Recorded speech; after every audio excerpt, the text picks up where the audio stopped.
राम राम सोयरी हो. सोयरी हो, कस काय आपल्या वावरामधलं सोयाबीन? काही म्हणा सोयरी होच्या मायचा ताप न्यूसन्या आमदा मत पावसा हिच्या मायला कडकच उडून गेलाय.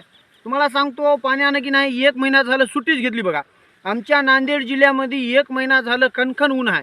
आता कसं ऊन आहे तसं महिना झालं ऊन आहे. पाणी काय पन्ना आलंय. काय करतायच्या मायला पाणीच नाही.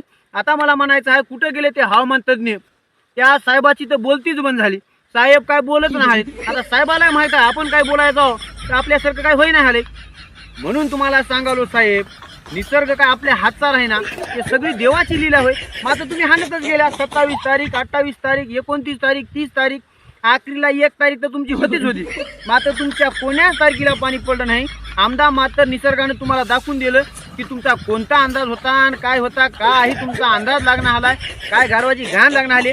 मात्र तुम्हाला काय गुन्हानं बसव वाटणार आली. तुमचा अंदाज भर उन्हामध्ये सुद्धा चालूच आहे.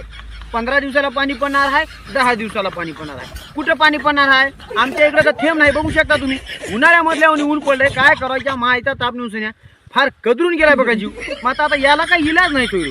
हे हवामान तज्ञ असे आणि मायचा ताप न्यूसन्या हे निसर्ग असा आणि हे सरकार गाणमनचं असं अंडी करायला. एवढी मेहनत करून मला तुम्ही सांगा 1 महिना झालं पाणी नाही असं सोयाबीन वटीलं आता. मग आता याला भाव देऊ की नाही? भाव भेटना. भावाच्या नावाखाली आम्हाला केळत आता सोयाबीनला भाव 5 ते 6 हजार आहे. मग आता आमचं सोयाबीन मार्केटला आलं की 3000 रुपये 3200 रुपये. आता काय उरते हो याच्यामध्ये? एवढा सोयाबीन करा माणसाला काय एक लागणार? काही नवं हवामान तज्ञ सारखे, सरकार बी सारखं, शेतकऱ्याची राखच आहे. आता बघा तुम्ही साखरेचे भाव 80 रुपये किलो आहे. आता काय खावं माणसानं मला सांगा बरं. हिंगा असलं तर होय सोयरी होईच्या मायचा ताप. जे होईल ते होईल, बघून घेण्यात येईल. भेटतो पुढच्या वेळीमध्ये. राम राम.